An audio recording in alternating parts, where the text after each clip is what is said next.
आहे. आपल्या वेड्यावाकड्या वागण्याने आपल्याला स्वतःला कमीपणा येणं म्हणजे आपल्या आत बसलेल्या सद्गुरूंनाही कमीपणा येण्यासारखं आहे.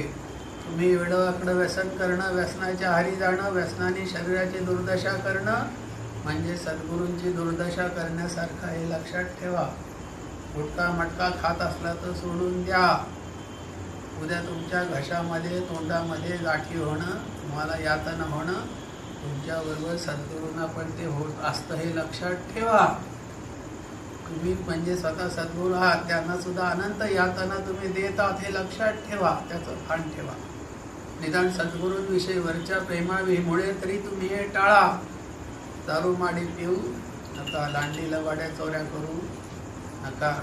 4 चोऱ्या तुमच्या पचल्या तर 5वी उघड झाली तर तुम्हाला जेलमध्ये जावं लागेल आणि जेलची चक्की पेसताना सद्गुरूंना पण तुमच्यावरती पिसावी लागेल याचं भान ठेवा.